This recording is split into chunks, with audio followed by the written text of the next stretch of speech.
Good evening साथियों। तो साथियों, हम देख रहे थे जो आरबीएस की क्लास 12 यानी कि राजस्थान बोर्ड एग्जाम 2024 की जो क्लासें होगी उसकी जो क्वेश्चन होते हैं वो देख रहे थे, इंपोर्टेंट एंड अन्य महत्वपूर्ण क्वेश्चन देख रहे थे साथियों। ओके, बुक नंबर 2 की जो ग्रुप है उसका देख रहे थे। दूसरी किताब का नाम है भारत भारत लोक और अर्थव्यवस्था, ये उस किताब का नाम है। ओके, और अध्याय पहला देख रहे थे साथियों, इसका जनसंख्या वितरण, क्या नाम है अध्याय का? जनसंख्या वितरण, घनत्व, वृद्धि और विकास का नाम। ओके, पार्ट नंबर दूसरा है, एक हमने कल देख लिया था साथियों। हर रोज शाम को 7 बजे ये इस क्लास को देखने को मिलेगी आपको। ओके साथियों, शुरू करते हैं इस क्लास को बिना समय गवाए। ओके साथियों, लाइव आपको 7 बजे देखना है। ओके साथियों, तो शुरू करते हैं क्लास। क्लास शुरू करने से पहले छोटे छोटे पिछले साथियों ये एग्जाम स्टडी चैनल को सब्सक्राइब करें। ओके साथियों, और टेलीग्राम चैनल को ज्वाइन करें, उसके लिंक आपको पेड भी आपको डिस्क्रिप्शन में मिल जाएगी। ओके साथियों, क्योंकि वहां पर आपको क्या मिलेगी, आपको पेड पेड मिलेगी साथियों। इसको आप अच्छे तरीके से देख सकते हो और अच्छे तरीके से उनको देखकर पढ़ सकते हो, उनकी याद कर सकते हो कि इंपोर्टेंट पॉइंट है। यदि आप क्लास को न देखें तो वहां पर पीडीएफ को देख सकते हो, लेकिन क्लास को देख लेना है क्योंकि इंपोर्टेंट सारी किसी क्लास को कर देता हूँ। ये बहुत सारे क्वेश्चन होते हैं जो नोट्स में नहीं देखने को मिलते हैं। ओके, तो शुरू करते हैं। तो साथियों, हमने कल 1 अंक वाले और 2 अंक वाले, 3 अंक वाले और ये क्वेश्चन कल हमने देख लिए थे साथियों। तो आज हम देखेंगे 5 अंक वाले प्रश्न। कौन से देखेंगे? 5 अंक वाले प्रश्न आज इस क्लास में देखेंगे साथियों। तो देखो साथियों, आज का पहला क्वेश्चन है, कल से देखे तो पूरा 28 के कितने की भारत में 4 भाषा परिवार कौन से हैं? भारत में 4 भाषा परिवार कौन से हैं? तो प्रमुख भाषा परिवारों की दो विशेषता आपको बताएंगे। तो भारत में 4 भाषा परिवार, पहला है भारतीय, यूरोपीय, आर्य। दूसरा हो जाएगा द्रविड़। तीसरा है ऑस्ट्रेलिया। चौथा है चीनी तिब्बत। ओके, ये किशन ये क्या है? भारत में 4 भाषा परिवार। भाषा परिवार की विशेषता निम्नलिखित है, देखने को मिलेगी आपको। भारतीय, यूरोपीय, आर्य। तो कुल जनसंख्या का लगभग 3/4 भाग आर्य भाषाएं बोलते हैं। क्या है? कुल जनसंख्या का लगभग, यानी कि जो भारत का जितना भाग है, कितना लगभग 3/4 भाग उसका आर्य भाषाएं बोलती, आर्य समाज से रिलेटेड हो रही। दूसरे बात विशेषताएं, इस परिवार की भाषाओं का संकेंद्रण पूरे उत्तरी भारत से है। इसमें हिंदी मुख्य है। इस परिवार की भाषा का संकेंद्रण क्या है? पूरे उत्तरी भारत से ही, और इसमें क्या है मुख्य? हिंदी भाषा प्रमुख के साथ। अगली है दूसरी भाषा द्रविड़ भाषा परिवार। तो कुल जनसंख्या का लगभग 5वां भाग द्रविड़ भाषा होता है। कुल जितनी जनसंख्या उसका 5वां भाग है। वो कितनी भाषा बोलती है? कौन सी भाषा बोलते हैं? द्रविड़ भाषा को बोलता है। दूसरी विषय, इस परिवार की भाषाएं मुख्यतः प्रायद्वीपीय पठार तथा छोटा पठार के क्षेत्रों में बोली जाती है। इस परिवार में तेलुगु, तमिल, कन्नड़ तथा मलयालम मुख्य भाषाएं हैं साथी। कौन कौन सी है? तेलुगु हो गई, तमिल हो गई, कन्नड़ हो गई और मलयालम हो गई। 4 भाषाएं बिल्कुल इंपॉर्टेंट है साथी। अब देखिए 29वां क्वेश्चन है कि भारत में जनसंख्या की गिनती के स्थानिक वितरण की विवेचना, यानी कि उसको समझाइए किस प्रकार से है, किस प्रकार से नहीं, उसकी विशेषता आपको बतानी है। तो देखिए साथियों, 2011 की जनगणना के अनुसार भारत में जनसंख्या की घनत्व 382 प्रति वर्ग किलोमीटर है। 2011 की जनगणना हुई के साथ ही उसमें प्रति वर्ग किलोमीटर में रहने वाले लोगों की संख्या की जनसंख्या घनत्व कहते हैं, यानी कि 1 किलोमीटर में कितने व्यक्ति? 382 व्यक्ति रहा करते थे साथियों। कब? 2011 में 1 वर्ग किलोमीटर के अंदर सामने 382। दूसरी विशेषता है कि राज्य स्तर पर जनसंख्या के घनत्व में बहुत विषमताएं पाई जाती है, यानी कि विषमता यानी कि भिन्नता पाई गई है साथियों। अरुणाचल प्रदेश में 17 व्यक्ति प्रति वर्ग किलोमीटर, यानी कि अरुणाचल प्रदेश के अंदर 1 किलोमीटर के अंदर बस 17 व्यक्ति रहते थे साथियों। ओके, जबकि बिहार में यह घनत्व 1106 प्रति वर्ग किलोमीटर था। 2011 में बिहार के अंदर प्रति वर्ग किलोमीटर में 1106 व्यक्ति रहा करते थे। ओके साथियों, तीसरी है कि केंद्र शासित प्रदेश में दिल्ली का घनत्व सबसे अधिक है, 11,320 व्यक्ति प्रति वर्ग किलोमीटर था। कितना है? 11,320 व्यक्ति रहते थे प्रति वर्ग किलोमीटर के अंदर था। जबकि अंडमान निकोबार द्वीप समूह में केवल 46 व्यक्ति रहा करते थे। कितने? 46 व्यक्ति रहा करते थे, और अरुणाचल प्रदेश में 17 व्यक्ति रहा करते थे। पांचवी है कि प्रायद्वीपीय भारत में केवल केरल राज्य का घनत्व सबसे अधिक 860 है। ओके, इसके बाद तमिलनाडु में 555 का दूसरा स्थान है। अगले विशेषता है कि पर्यावरण की विपरीत दशाओं के कारण उत्तरी तथा उत्तरी पूर्वी राज्यों की जनसंख्या घनत्व बहुत कम है, क्योंकि पर्यावरण की यानी कि यदि वहां पर लोग रहते हैं तो वहां पर ये हवा अच्छी नहीं है, जल नहीं है और समतल मैदान नहीं, इस प्रकार की बहुत सारी पर्यावरण दशाएं, पर्यावरण कमी के कारण वहां पर बिल्कुल कम लोग रहा करते हैं और वहां घनत्व बिल्कुल कम है सारे। जबकि मध्य प्रदेश ये भारत तथा प्रायद्वीपीय भारत में मध्य दर्जे का जनसंख्या घनत्व पाया जाता है। मध्य दर्जे का मतलब है कि बीच का, यानी कि मीडियम साइज का पाया जाता है, बिल्कुल अच्छी तरीके से पाया जाता है साथियों। ओके, क्लियर हो? अगर आप तीसरा क्वेश्चन देखेंगे साथियों, उनकी जनसंख्या वृद्धि दर क्या है, क्या क्या अर्थ है, वो क्या होती है, उसका क्या अर्थ है? भारत की जनसंख्या वृद्धि में 20वीं शताब्दी के प्रारंभ से लेकर वर्तमान तक जो 4 प्रवृत्तियां अवस्थाएं स्पष्ट दिखाई देती है उनका वर्णन करना है। तो जनसंख्या वृद्धि दर किसी विशेष सत्र में विशेष समयावधि में होने वाले परिवर्तन को जब प्रवृत्ति से व्यक्त किया जाता है तो उसे जनसंख्या वृद्धि कहते हैं। जनसंख्या वृद्धि इंपॉर्टेंट है, इसको अच्छे तरीके से रख लेना है। जनसंख्या वृद्धि दर किसी विशेष क्षेत्र में, यानी कि जनसंख्या दर वृद्धि वह है कि जनसंख्या वृद्धि दर वह है जैसे कि किसी विशेष क्षेत्र में किसी समय के अंतराल के अंतर्गत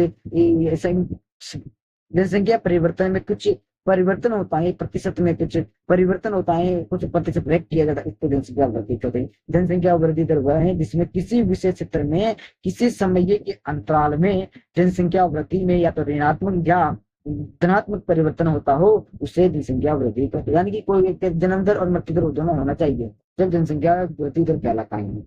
ओके, भारतीय जनसंख्या वृद्धि की 4 प्रवृत्तियां इस प्रकार है। स्थिर वृद्धि की अवधि 1921 से पहले की गई है। 1901 से 1921 की अवधि को भारत की जनसंख्या की वृद्धि की स्थिर अवस्था कहा जाता है। 1901 से लेकर 1921 अवधि के भारत की जनसंख्या की जो भी वृद्धि हुई है उसको स्थिर अवस्था कहा गया है, क्योंकि इस अवधि में वृद्धि का अत्यंत निम्न थी, जहाँ तक कि 1911-1921 के दौरान ऋणात्मक वृद्धि रही है, यानी कि लोगों के अंदर मृत्यु दर ज्यादा बढ़ा था। साथ में जन्म दर मृत्यु दर दोनों ऊंचे थे, जिसमें वृद्धि दर निम्न था। यानी कि ऋणात्मक तब होता है जब जन्म मृत्यु दर होता हो, और धनात्मक जब होता है जब मृत्यु जन्म दर अधिक होता हो। उस प्रकार से आया समझ में।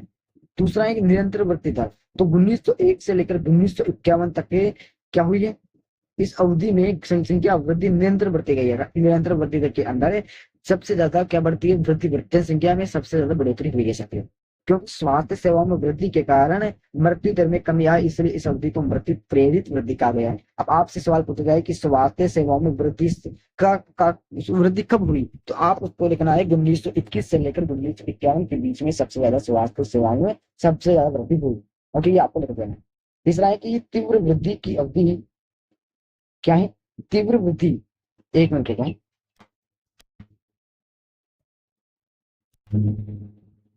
इस अवधि में क्या देख रहे थे हम देख रहे थे तीव्र वृद्धि की अवधि।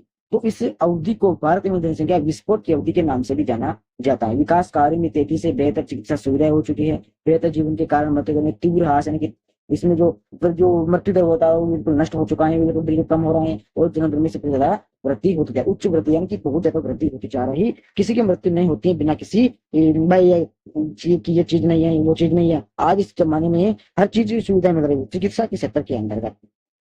चौथा है कि घटती वृद्धि की अवधि 1981 से आज तक हुई है। तो 1981 से वर्तमान तक वैसे तो पूरे देश की जनसंख्या की वृद्धि उच्च दर बन रही है, यानी कि जो 19 से आज तक का समय है उसमें सबसे ज्यादा वृद्धि दर सबसे ज्यादा बढ़ोतरी हुई है, परंतु इसमें धीरे धीरे मंद गति से घटने की प्रवृत्ति पाई जाती है, यानी कि धीरे धीरे बिल्कुल ही मंद गति से 1.1 से 2.2 से और 0.1 से इतने पॉइंट से लेकर बिल्कुल मंद गति से क्या होते हैं, मृत्यु दर हो रहा है।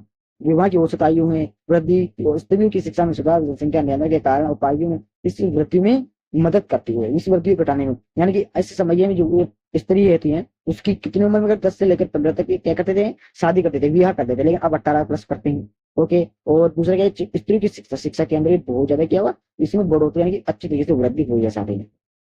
अगला भी जनसंख्या सुधार, बहुत ज्यादा जनसंख्या सुधार हुआ है साथ में। जनसंख्या के अंदर भी बहुत चिकित्सा सुविधा हो चुकी है, शिक्षा सुविधा हो चुकी है, तो जो पट्टा थे बिना काम की उसको सबको हटा दिया तो बहुत सारे कानून हो चुके हैं, लेकिन अभी भी कुछ हो रहे हैं कत्ते कांड, जिसको देखने पर आंखों में आंसू छलकने लगते हैं। 31वां प्रश्न है कि भारत में दूरदर्शी धर्म की औपचारिक अभिव्यक्ति की संपूर्ण भविष्य में एक विशेष आयाम प्रदान करती है। उचित उदाहरण देकर अपने उत्तर की पुष्टि करें कि अच्छे उदाहरण देकर उत्तर की पुष्टि आपको करने वाले। देखते हैं किस प्रकार से करते हैं। धर्म सर्वाधिक भारतीय के साथ व्यक्तिगत सामाजिक जीवन को प्रभावित करने वाला प्रमुख फल रहा है। कहने का यह मतलब है कि जो भारत देश में उसकी जो सांस्कृतिक धर्म होता है उसको अधिक जोर दिए गए हैं, लोग सबसे ज्यादा उसको अपनाते हैं, उस पर अधिक जोर देते हैं। दूसरी विशेषता है कि भूदृश्य पर धर्म की अभिव्यक्ति हमारे पवित्र रचनाओं, कब्रिस्तानों, शमशानों, घाटों के पवित्र वृक्षों और धार्मिक स्थलों के रूप में प्रकट होती है। ओके, जो धार्मिक स्थान है जैसे मंदिर हो गए, मस्जिद हो गए, इनके अलावा भी कब्रिस्तान भी एक धार्मिक स्थान है, शमशान है, घाट है, ये सभी भी एक धार्मिक स्थल माने जाते हैं। तीसरी विशेषता है कि भारत के नगरों व गांवों में हरबली चौराहे पर विशाल के बड़े बड़े मंदिर हो चुके हैं, बड़े गिरजाघर हो चुके हैं, मस्जिद हो चुके हैं, गुरुद्वारे हो चुके हैं, समाधि स्थल हो चुके हैं। इतने बड़े बड़े नए आयाम है कि जो भारत का भूगोल है उसको नए नए आयाम प्रदान कर रहे हैं। तो साथियों अगला क्वेश्चन अगला है कि प्रमुख नदियों के घाटों, झीलों व सरोवर तथा पशु पक्षियों व पेड़ों पवित्र स्थलों चलो के फिल्म को संपूर्ण दृश्य पर देखे जा सकते हैं कि जो भारत देश में उसका जो संपूर्ण भूदृश्य है उस पे अलग अलग हमें दृश्य देखने को मिलते हैं। कहीं पर हमें नदी मिलेंगी तो हमें कहीं घाट मिलेंगी, झीलें मिलेगी, सरोवर मिलेंगे, कहीं कहीं पशु पक्षियों के रहने की स्थल मिलेंगे, पेड़ों के पवित्र स्थलों के संपूर्ण के सामने जो भी पशु पक्षियों के रहने के स्थान है वो देखने को हमें मिलेंगे। अगली विशेषता है कि भारत का भूदृश्य अनेक धर्मों तक का जनक रहा है। अनेक धर्मों है कि भारत में बहुत सारे ऐसे धर्म है जिनके सामने भारत एक जनक रहा है, उनके धर्मों का पिता रहा है। यहाँ पर विभिन्न धर्मों के अवतार हैं, पीर हैं, फकीर हैं, साधु संत के लीलाओं के अवशेष चारों, यानी कि जो भारत देश है उसके अंदर बहुत सारे जो लोग हैं उनकी लीला है, उनकी सभी की जो अवशेष बचे हुए वो में नजर आते हैं, वो देखने को मिलते हैं। जो इस संपूर्ण भूदृश्य का पवित्र, जो इस भारत देश का जो भूदृश्य है छोटे एक पवित्र एक अलग ही प्रकार का नजर देखने को प्रदान करवाता है। अगला क्वेश्चन है 32वां, जनसंख्या घनत्व किसे कहते हैं? जनसंख्या वितरण को प्रभावित करने वाले भौतिक कारणों को उदाहरण स्पष्ट कीजिए। यानी कि घनत्व जनसंख्या घनत्व क्या है और इसका जो प्रभावित करने वाले कार्य घनत्व को आपको स्पष्ट करना है। बहुत इंपोर्टेंट क्वेश्चन है, साथ ही 5 मार्क क्वेश्चन आएगा, 100% आएगा। ओके, प्रति वर्ग किलोमीटर में रहने वाले लोगों की संख्या क्या कहते हैं? जनसंख्या घनत्व कहते हैं। आपको ये परिभाषा लिखना है। तो भारत में जनसंख्या वितरण घनत्व करने वाले प्रभावित कारण यही पहला उच्चावच के बारे में दोस्तों जानकारी प्राप्त कर लेते हैं। जनसंख्या के बसाव के लिए मैदान, बसाव यानी कि जनसंख्या देती जो लोग है उसके जो बसा कि रहने का स्थान है, मैदानी स्थान यानी कि जनसंख्या के रहने के लिए मैदानी क्षेत्र अधिक उपयुक्त है। पर्वतीय व पठारी या घने वर्षा भागों में जनसंख्या कम केंद्रित होते हैं। कहने का मतलब होता है कि पर्वतीय क्षेत्र, पठारी क्षेत्र, घने यानी कि सबसे ज्यादा वर्षा होती है उससे करने लोग बिल्कुल कम रहते हैं, उसकी ओर बिल्कुल कम लोग आकर्षित होते हैं। क्योंकि उदाहरण के लिए भारत में उत्तरी मैदान घना बसा हुआ है, जबकि उत्तरी पर्वतीय भाग तथा उत्तर पूर्वी वर्षा वाले भागों में जनसंख्या तो बिल्कुल कम है। साथ ही दूसरा जलवायु, तो जलवायु जनसंख्या वितरण प्रभावित करती है। थार मरुस्थल में गर्म जलवायु और पठारी भाग हिमालय का ठंडी जलवायु वाले क्षेत्र में अपेक्षा कम बने हुए हैं। यानी कि जो मरुस्थल है उसमें सबसे ज्यादा क्या है? गर्म है, गर्म हवाएं चलती है, बहुत ज्यादा धूल चलती है, इस प्रकार से वहां पर कम लोग रहते हैं। पठारी भाग हिमालय इस क्षेत्र में सबसे ज्यादा ठंड होती है, यहाँ पर बर्फबारी होती है सबसे ज्यादा, उसलिए यहाँ पर भी कम होती है। राजस्थान है, राजस्थान बिल्कुल अच्छा क्षेत्र है, यहाँ पर सभी प्रकार की व्यवस्थाएं, उच्च हवा अच्छी है, जलवायु अच्छी है, मृदा भी अच्छी है और जल की उपलब्धता भी बहुत अच्छी है। साथ हम बहुत अच्छी जगह पर पैदा हुए जो हमें ऐसा स्थान देखने को मिला। जो तीसरा है मृदा, तो मृदा कृषि को प्रभावित करते हैं कि कृषि को प्रभावित तो जो भी हम फसल बोते हैं उसको प्रभावित यानी उसको आकर्षित करती है, अच्छी पैदावार देखने को मिलती है। तो जहाँ मृदा वाले क्षेत्रों में कृषि अच्छी होती है उनके पास, इसलिए ये बात अधिक है। जैसे उत्तर प्रदेश हो गया, हरियाणा होगा, पंजाब आदि क्षेत्रों में कृषि बहुत अच्छी देखने को मिलती है। चौथा जल की उपलब्धता, जल की उपलब्धता बसावट को आकर्षित करती है। अधिक घने बसे हुए होते हैं जैसे सतलुज गंगा का मैदान, तटवीय मैदान, यहाँ पर सबसे ज्यादा वो बचते क्योंकि यहाँ पर जल अच्छी मात्रा में उपलब्ध है, यानी पीने के लिए भी है, तो अपने फसलों के लिए है, कपड़े धोने के लिए, नहाने के लिए, अच्छी जो भी चीजें होती है जल की अच्छी उपलब्धता है साथ, इसलिए यहाँ पर लोग पसंद करते रहना चाहिए। 33वां प्रश्न है कि देश की जनसंख्या में किशोरों का क्या योगदान, यानी कि जो छोटी उम्र के बच्चे उनका क्या योगदान है, तो फिर सरकार ने उनके लिए क्या क्या कदम उठाए या आपको लेकर आए। 10-19 वर्ष आयु के लोगों की सोच कहते हैं, 10 उम्र से लेकर 0 से लेकर नहीं 5 वर्ष से लेकर 9 वर्ष की उम्र तक क्या कहते हैं? 10 उम्र तक मान लो आप, उसमें कहते हैं बाल्यावस्था। 10 से लेकर 19 वर्ष तक क्या कहते हैं? क्या उन्हें कहते हैं? किशोर अवस्था। ओके, और 19 से लेकर क्या कहते हैं? 25 वर्ष की उम्र तक आप मान लो युवा अवस्था। इस प्रकार अलग अलग समय में होने वाले परिवर्तन को अवस्था भी कहते हैं, इस प्रकार होते हैं। 10-19 वर्ष आयु के लोग किशोर कहते हैं। किशोर किशोर जनसंख्या का मूल अत्यधिक भविष्य में उनसे आता है, यानी कि जो आने वाले समय किशोर से जो हम क्या आशाएं होती हैं, उनसे आशाएं होती हैं कि जो हमारे जो भारत है उनका क्या है? ये भविष्य आने वाले समय का, पर इन पर देश का विकास व उन्नति निर्भर होता है। यानी कि जो 10 से 19 वर्ष की आयु के बच्चे होते हैं उन पर क्या होता है? उन पर हमारा भारत का भविष्य टिका हुआ होता है। किशोर वर्ग जल्दी सुबेद हो जाता है, उनका मार्गदर्शन करना आवश्यक होता है। किशोर वर्ग जल्दी सुबेद यानी कि जल्दी निकल जाता है, पता नहीं चलता। अभी आपकी उम्र क्या है? आपकी उम्र है 10 से लेकर 19 तक, मेरी भी 18+19+ है, तो इस प्रकार मेरी भी एक क्या है? किशोर अवस्था है। इसके लिए सरकार ने निम्नलिखित कदम उठाए। पहला कदम है राष्ट्रीय युवा नीति, जो 2003 के अंतर्गत युवाओं के चौमुखी विकास पर बल दिया गया है। ओके, दूसरा है देशभक्ति व उत्तरदायी नागरिकों के गुणों का विकास करना। तीसरा है युवाओं की प्रभावी सहभागिता के सुयोग मित्रता के संदर्भ में उनको सशक्त करना। ग्रह है महिलाओं और लड़कियों के सशक्त कार्य पर उनकी अच्छी जो विकास है उन पर बल दिया जाता है। जी साथियों, तो कितने क्वेश्चन हो चुके हैं? 33 क्वेश्चन आपके सामने हो चुके हैं अध्याय 1 से रिलेटेड। ओके, बहुत अच्छे क्वेश्चन है, बहुत सरल क्वेश्चन, अच्छे तरीके से याद करना है साथियों। 12वीं में यदि आपको 90+ बनाना होते हैं, ओके, एक आपके लिए एक क्लास और लगाऊंगा साथियों, जिसके अंदर 2 क्लास पार्ट 1 पार्ट 2 हो जाएंगे। इसके अंदर पूरी जो भी किताबें हैं उन सभी की एक डिस्कवरी बना के आपके पास पेश कर दूंगा। उनमें से अच्छे क्वेश्चन होंगे। साथियों, जय हिंद जय भारत।